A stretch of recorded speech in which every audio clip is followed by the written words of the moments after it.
The twin moons of Xylos cast an otherworldly glow across the dense jungle floor. One shimmered with a soft blue radiance, the other a gentle purple, their combined light filtering through the canopy of luminescent foliage. Beneath the massive roots of an ancient tree that towered hundreds of feet into the sky, a small figure huddled in a hollow, her silvery skin reflecting the ambient light in subtle waves. Lyra pulled her delicate butterfly-like wings close to her body, dimming their natural amber glow to avoid attracting attention. At barely 30 centimeters tall, the young Xylian knew that visibility meant vulnerability on a planet that had become increasingly dangerous for her kind. She ran her slender fingers along the smooth inner wall of her sanctuary, a small alcove she had carefully furnished with soft moss and tiny treasures collected from the forest. Fragments of crystal, remnants of her people's ancient technology, and dried flowers that still retained faint phosphorescence. Outside, the familiar sounds of night on Xylos surrounded her. The melodic trilling of luminous insects, the distant calls of arboreal creatures, and the gentle rustling of wind through the massive leaves. Yet beneath these comforting sounds, Lyra's sensitive ears remained alert for anything unusual, anything that might signal danger. Her large amber eyes, adapted for the dim light of the forest understory, periodically scanned the entrance to her hideaway. The Elder's warnings echoed her mind, fragments of memories passed down through generations. If the giants come, hide. Never let them see you. They came before, long ago. They hunt. They capture. They eat.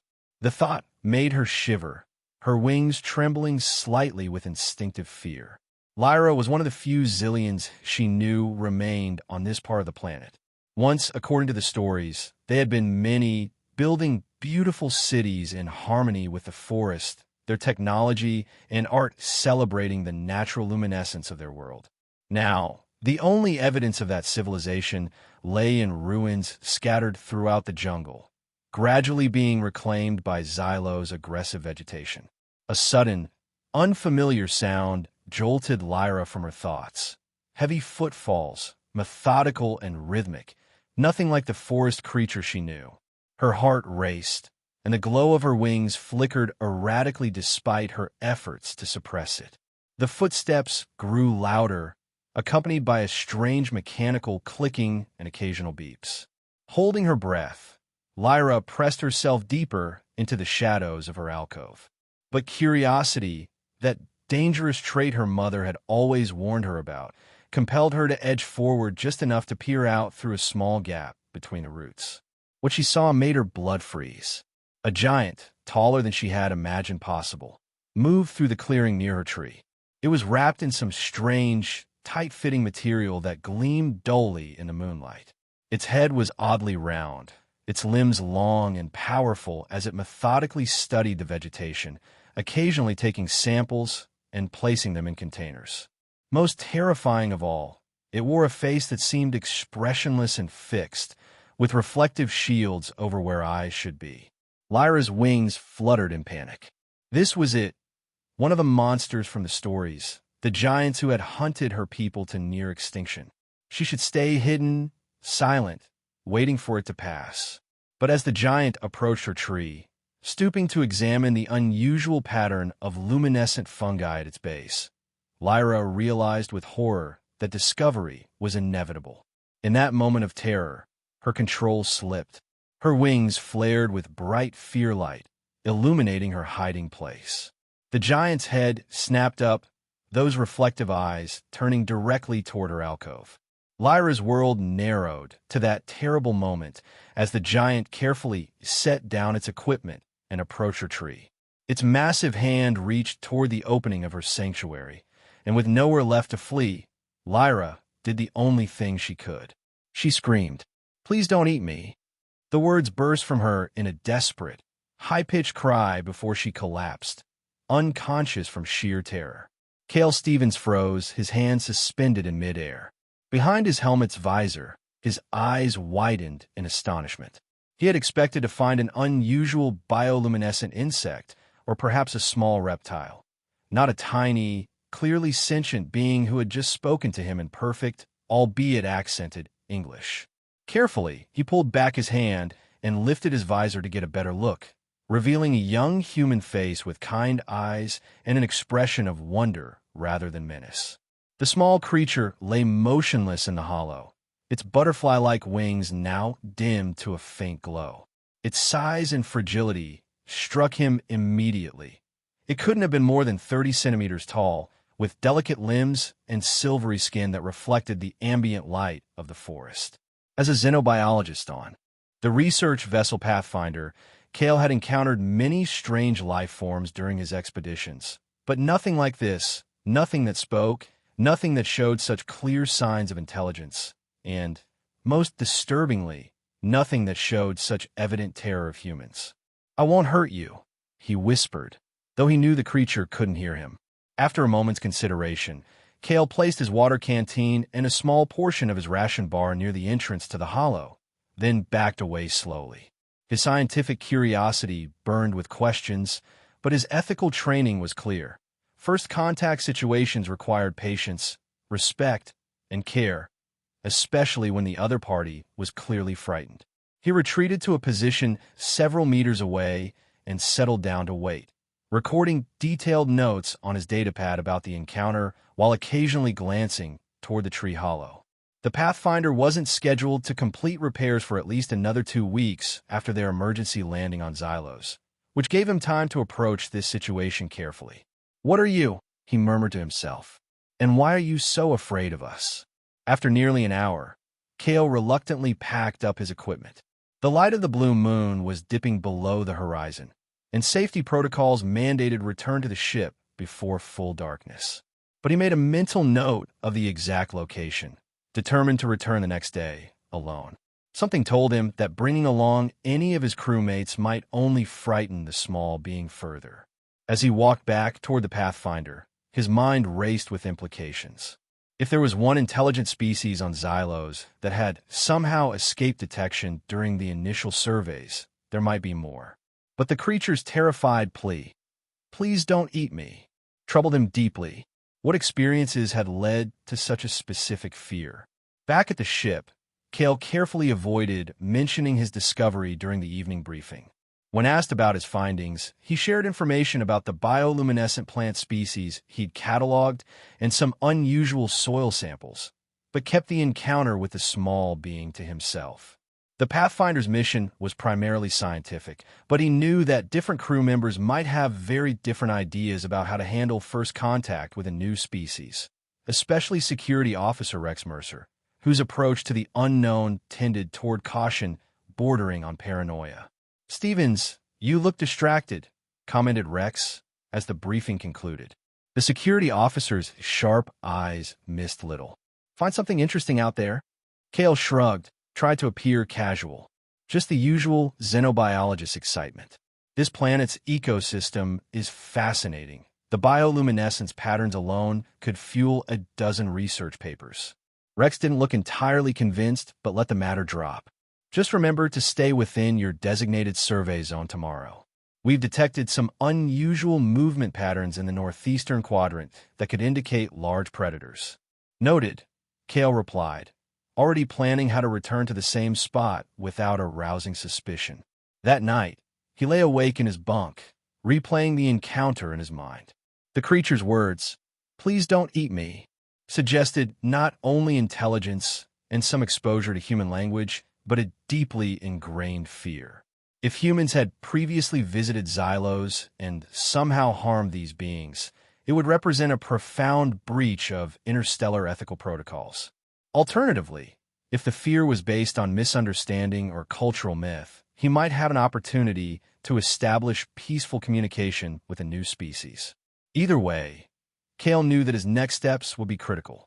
He would need to move slowly, build trust gradually, and above all, do no harm. Dawn broke on Xylos with a riot of colors as the jungle's bioluminescence adjusted to the rising sun. Lyra woke with a start, momentarily disoriented. The events of the previous night flooded back. The giant, the terror, her outburst. She should be dead, she realized with confusion. The giants always killed Zillions when they found them. Every story confirmed this. Yet here she was alive in her own hollow. And more strangely still, there were objects at the entrance to her sanctuary that hadn't been there before. A strange container holding clear liquid and some kind of wrapped substance. Cautiously, Lyra approached the items, her wings held tight against her back in case she needed to flee. The container was made of an unfamiliar material, but the liquid inside looked like water. The other object, when she unwrapped it, revealed itself to be some kind of food, dense and somewhat dry, but with a slightly sweet aroma. Had the giant left these for her? Why would a predator provide for its prey? Thirst eventually overcame caution, and Lyra carefully tasted the liquid. It was indeed water, clean and cool. After confirming it seemed safe, she took a longer drink, then examined the food more carefully. Breaking off a tiny piece, she nibbled cautiously. The flavor was strange, but not unpleasant, somewhat like the nutrient-rich mushrooms that grew near the ancient ruins, but with a sweetness she wasn't familiar with. As she ate, Lyra's mind worked furiously.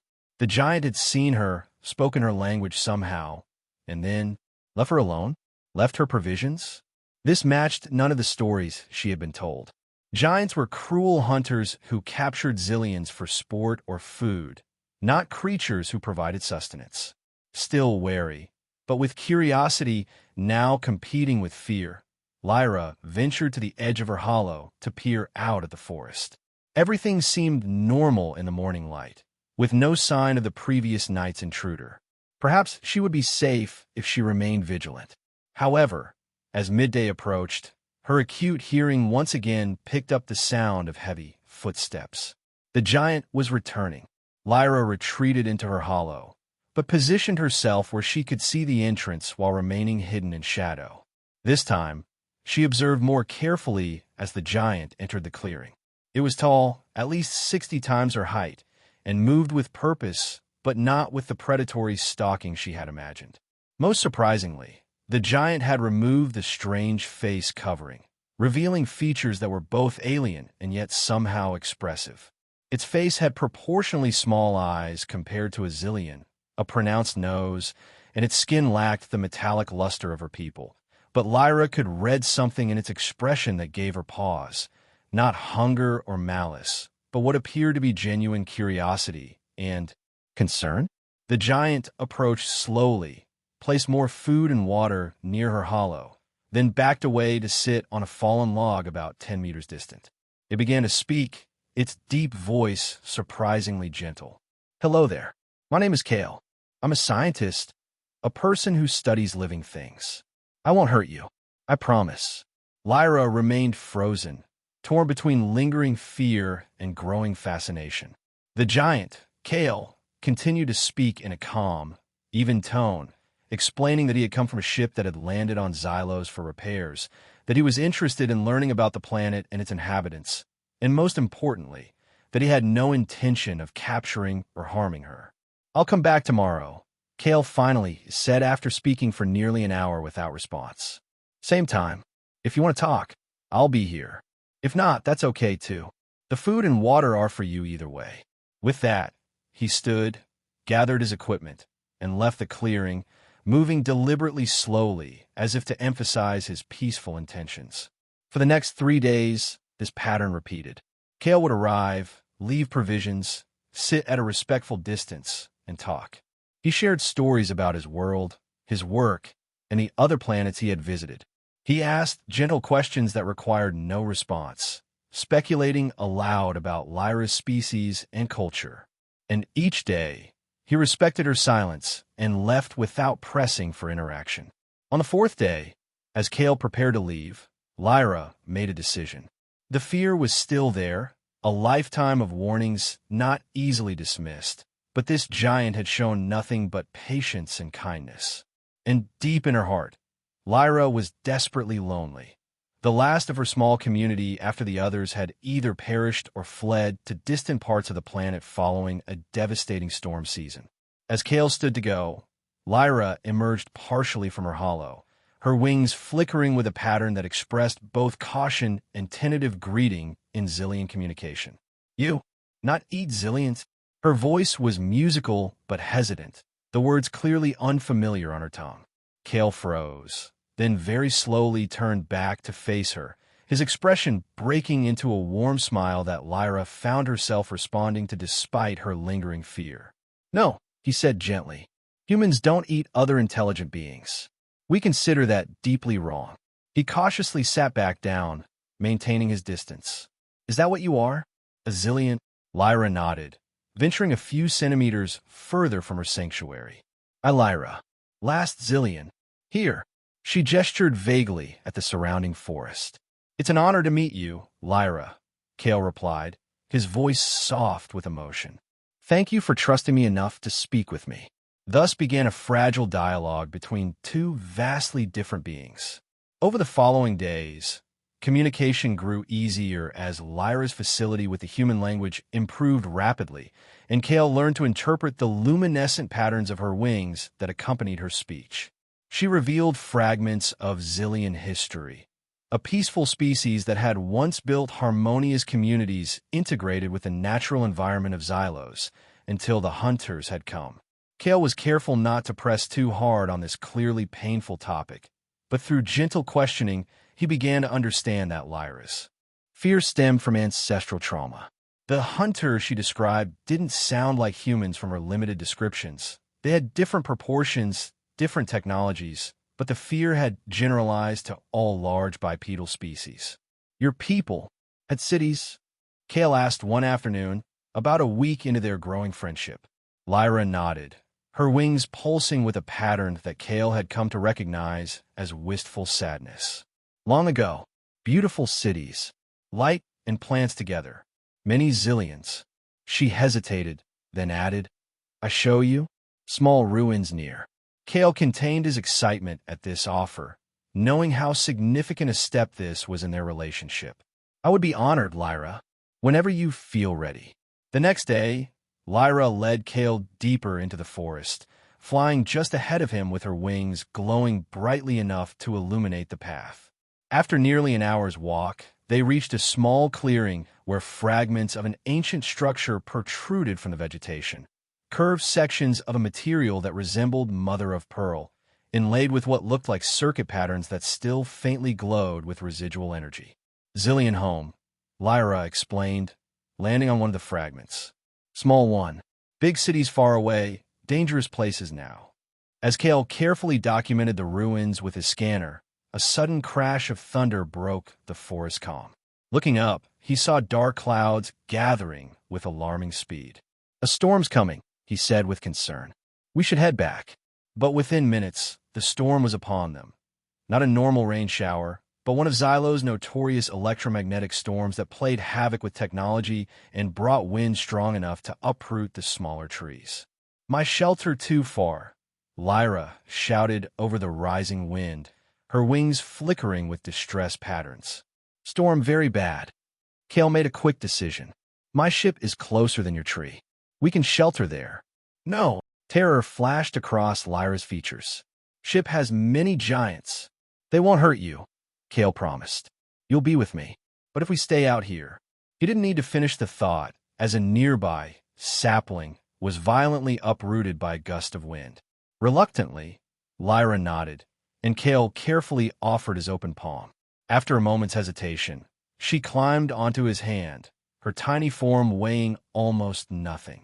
Kale gently placed her on his shoulder, where she could hold onto the fabric of his jacket, and began jogging back toward the Pathfinder, using his body to shield the tiny Zillion from the worst of the wind and debris. The storm intensified as they traveled, driving sheets of electrically charged rain that made visibility poor and footing treacherous.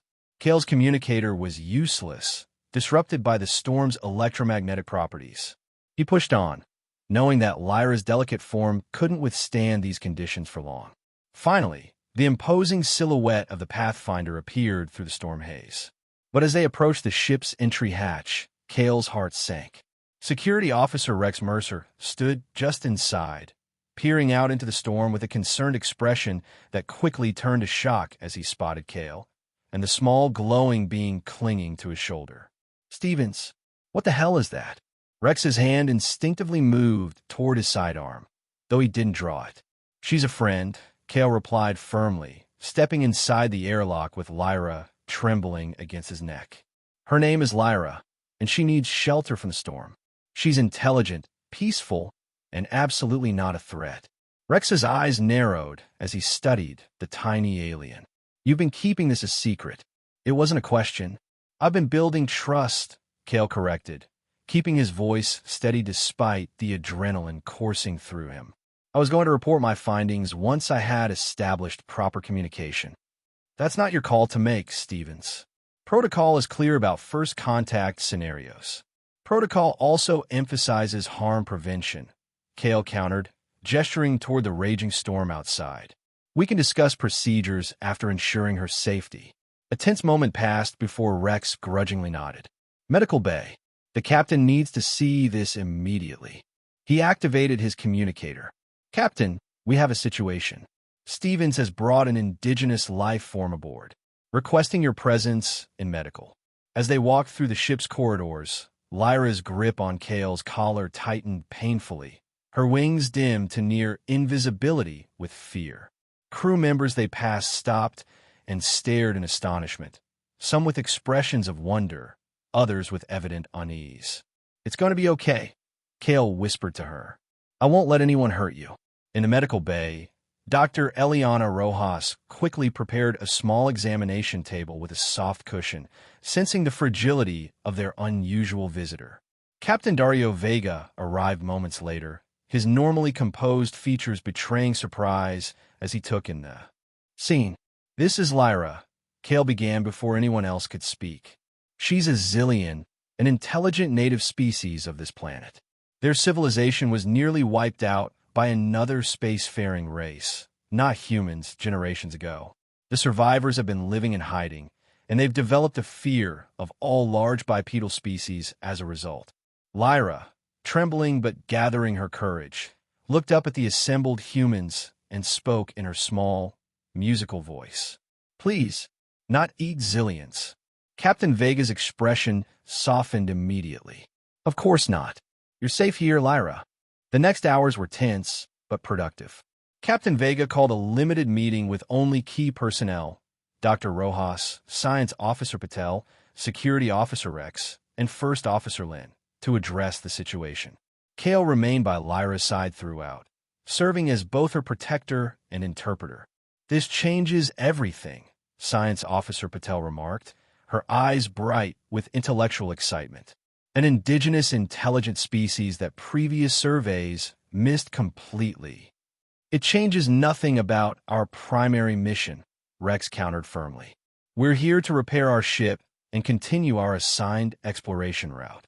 "But we have a responsibility," Kale began, only to be interrupted by Captain Vega. "We have multiple responsibilities," the captain stated calmly. "To our mission, to interstellar protocol regarding new species, and to basic ethical principles." He turned to Lyra, who had been silently observing the exchange with wide, wary eyes. "Lyra, are there more of you people nearby?" Lyra hesitated, clearly weighing how much to reveal. "Few. Scattered. Hiding. After great storm seasons, many left this region." "And you stay behind?" Dr. Rojas asked gently. "Family gone. Home here." Lyra's wings flickered with a pattern that Kale had come to recognize as grief. The debate continued, with opinions divided. Rex advocated for minimal involvement, complete repairs and leave, with appropriate notification to the Interstellar Research Council. Patel argued for extending their stay to document this unprecedented discovery. Kale pushed for a more active approach, suggesting they could help locate other Zillions and perhaps assist in rebuilding their community. Throughout all this, Lyra remained largely silent, overwhelmed by the presence of so many giants and the strange environment of the ship. But as the hours passed and no harm came to her, her wings gradually began to display less fearful patterns, and she occasionally whispered questions to Kale. The meeting was interrupted by a ship-wide alert. "Captain, to the bridge," came the urgent voice of Navigator Torres over the intercom. "We're detecting multiple large life forms approaching the ship from the northeast quadrant. The storm had passed, but darkness had fallen outside. On the bridge's monitors, thermal imaging revealed several large predators circling the Pathfinder, their movements coordinated and purposeful. "Shadow stalkers," Lyra whispered, her wings flickering with alarm patterns. "Hunt at night. Very dangerous. Storm drive them from normal territory." Captain Vega quickly assessed the situation. "Security protocols, level 2. All personnel remain aboard until morning." But Kale realized with dismay that his recording equipment and several valuable specimens were still at the research site, half a kilometer away. "Captain, I need to retrieve critical data from my field station." "Absolutely not," Rex said firmly. "Not with those creatures out there. The electromagnetic storm may have damaged the equipment already," Kale argued. "If we wait until morning, we could lose irreplaceable data on Xylo's ecosystem." After a tense discussion, Captain Vega reluctantly authorized a small retrieval team consisting of Kale, Rex, and security specialist Zhang, equipped with defensive weapons and enhanced night vision. "I go too," Lyra announced unexpectedly. "No shadow stalkers. Help avoid." Her offer sparked another debate, but Lyra was insistent. "Shadow stalkers hunt by heat and movement. I show safe path." Eventually, the captain agreed, recognizing the value of Lyra's local knowledge.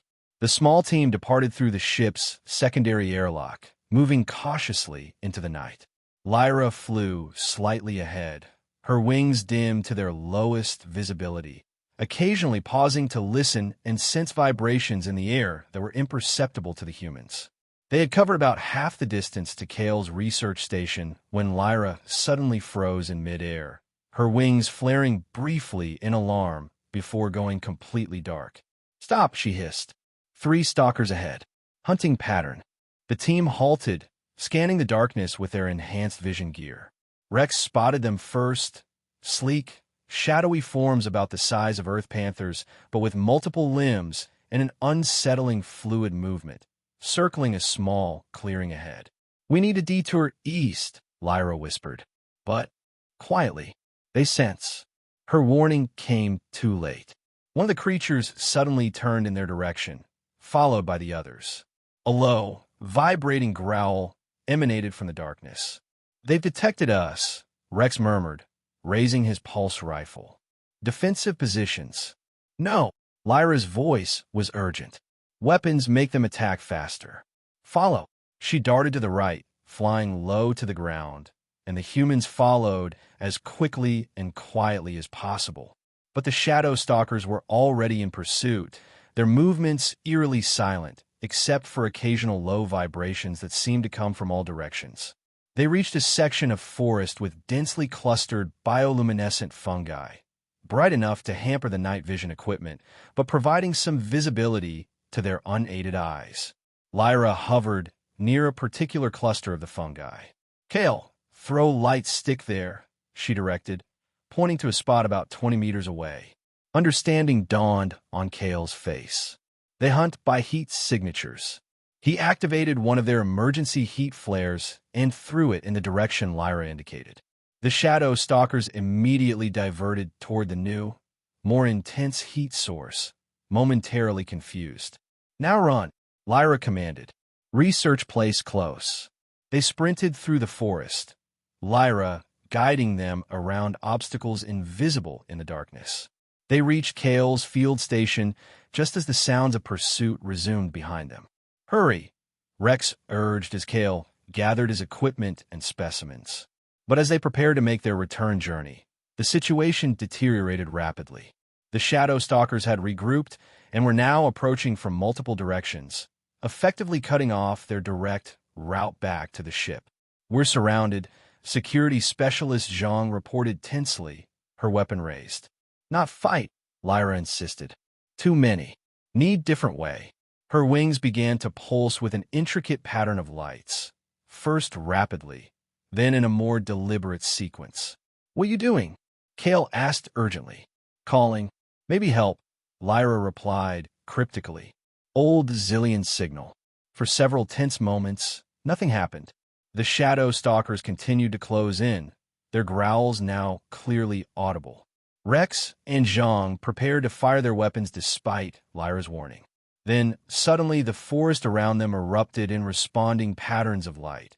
First from the bioluminescent fungi, then from flowers, vines, even some of the trees.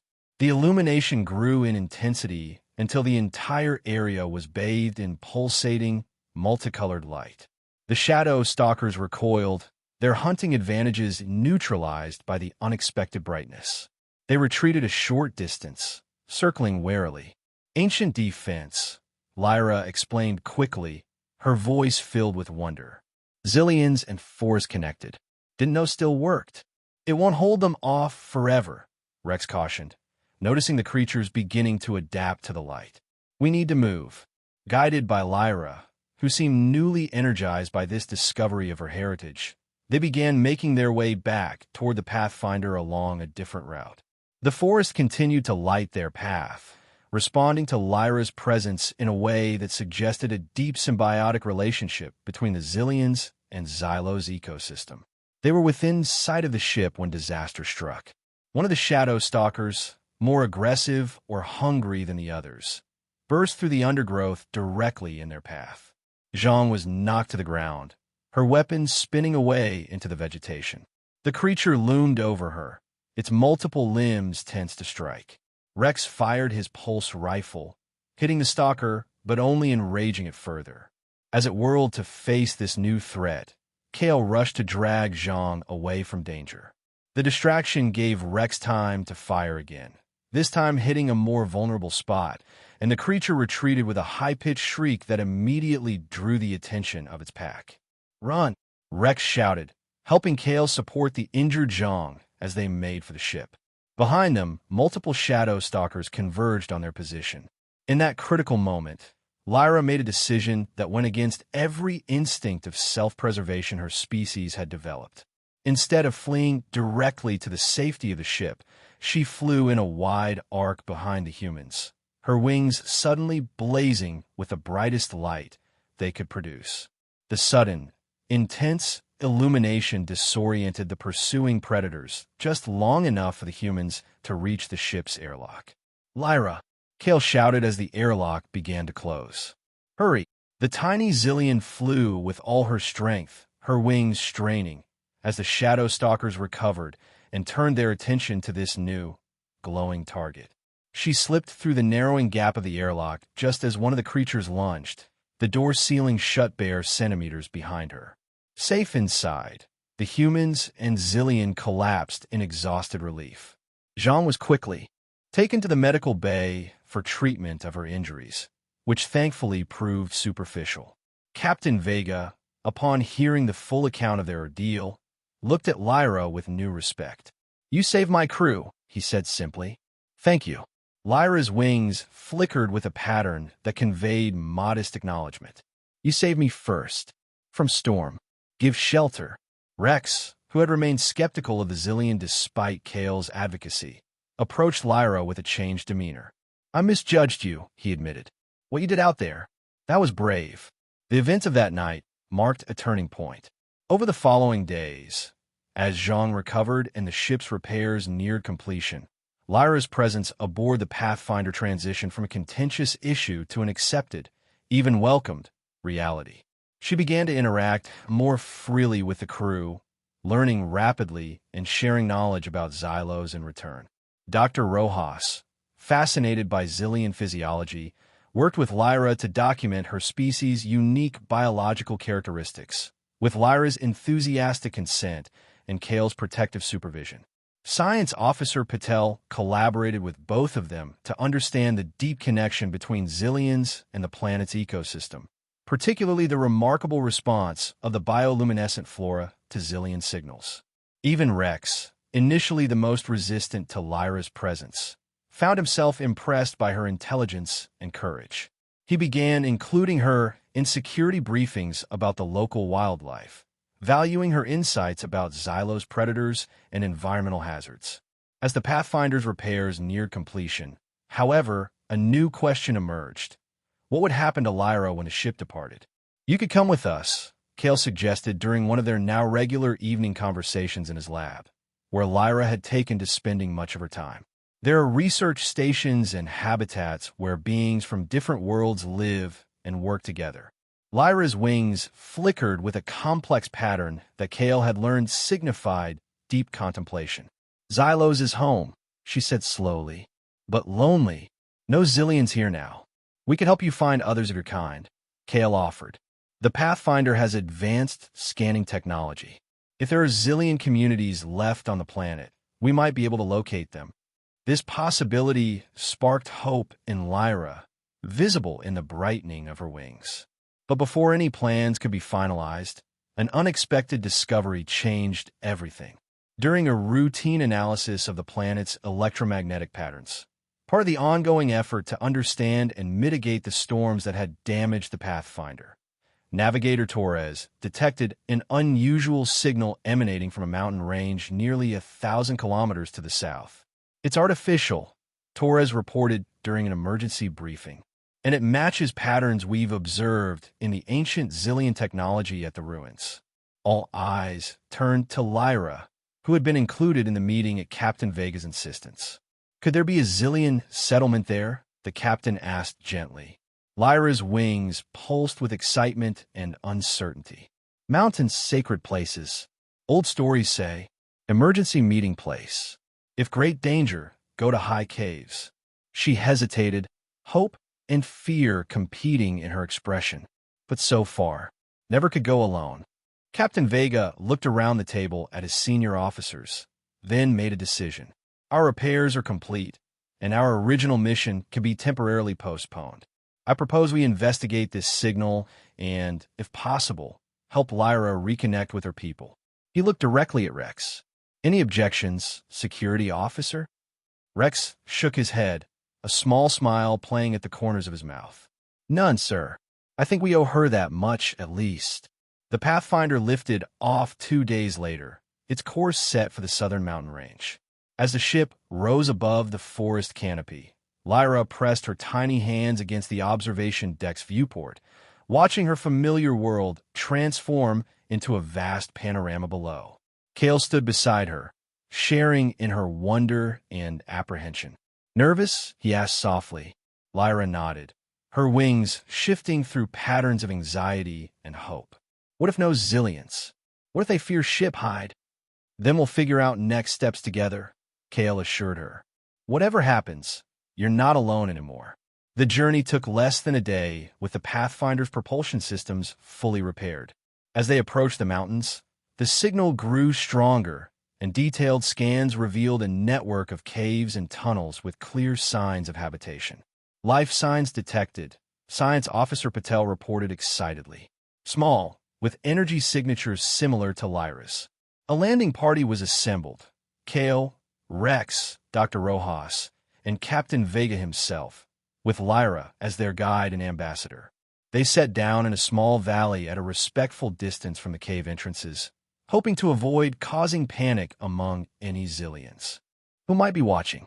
As they made their way toward the signal source, Lyra flew slightly ahead, her wings pulsing with the ancient Zillion patterns she had discovered still worked in the forest. For a time, there was no response, and Lyra's light patterns grew more urgent, almost pleading. Then, faintly at first, but with growing strength, answering light patterns emerged from what had appeared to be ordinary rock faces, cleverly disguised entrances to the cave system. One by one, small figures appeared, hovering uncertainly at the cave openings. Like Lyra, they had silvery skin and butterfly-like wings that glowed with various colors, though many appeared dimmer, as if weakened. "Zillions," Lyra whispered, her voice choked with emotion. "Many Zillions." She flew forward quickly, her wings blazing with joy, and was met midway by several of her kind. A rapid exchange of light patterns followed, a conversation too complex and quick for the humans to follow, though Kale could recognize patterns of surprise, disbelief, and cautious hope. After several minutes, Lyra returned to the waiting humans, accompanied by an older Zillion with wings that shimmered with a deep purple glow. His expression was cautious, but not openly fearful. "This Elder Talon," Lyra introduced him, "leader of Southern Zillions." She turned to the Elder. These humans' friends. Help me. Bring me here. Not like harvesters. Harvesters? Captain Vega inquired gently.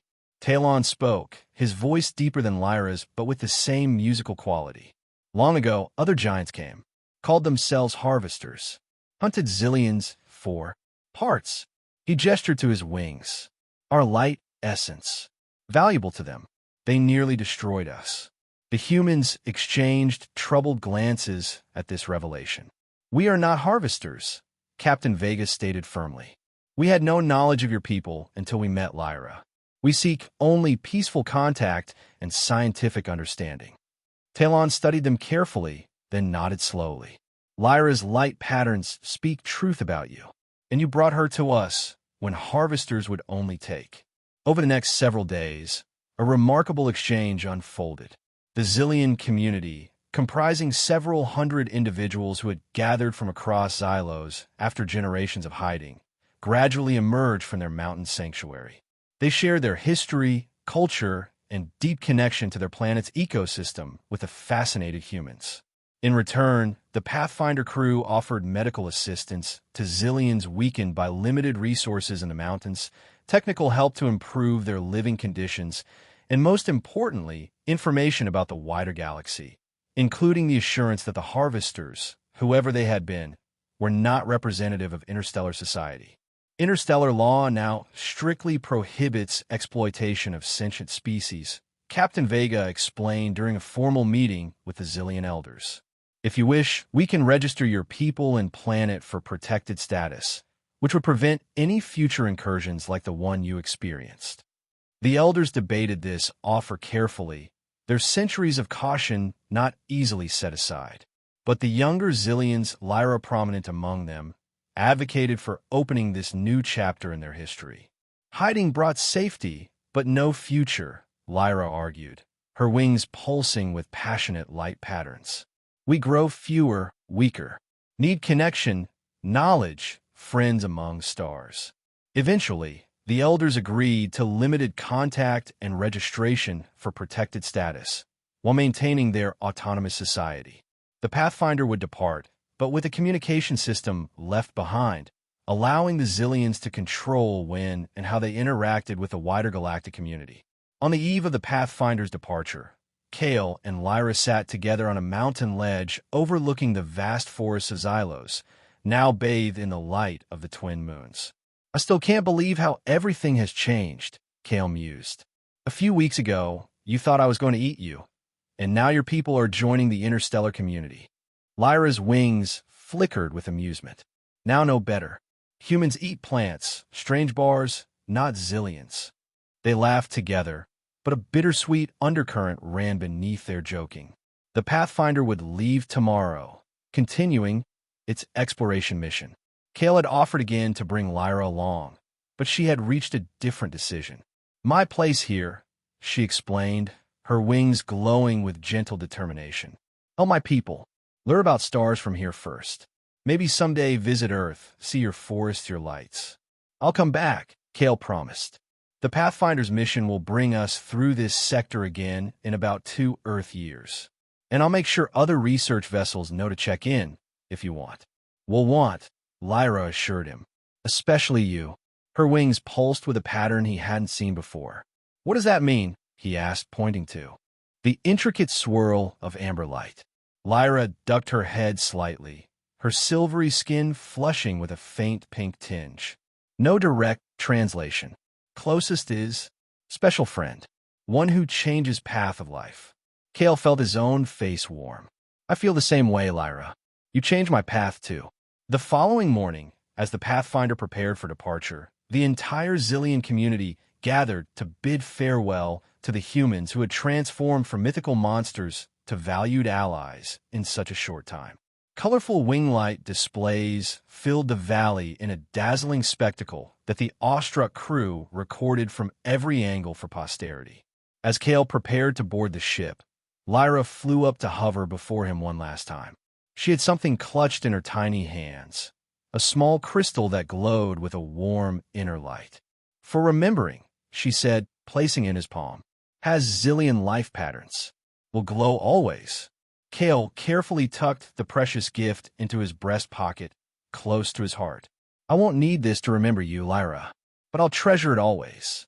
Next time you come, she said, her wings glowing brightly with optimism, no one will say, please don't eat me. We'll say, welcome, friends. With final farewells exchanged, the Pathfinder lifted off, rising through Xylo's atmosphere toward the stars beyond. From the observation deck, Kale watched the receding planet, no longer just another research destination, but a world forever connected to humanity through understanding, courage, and friendship. And on the mountain below, a small silver figure with glowing amber wings watched the ship become a pinpoint of light among the stars, no longer with fear, but with hope and anticipation for the future encounters to come.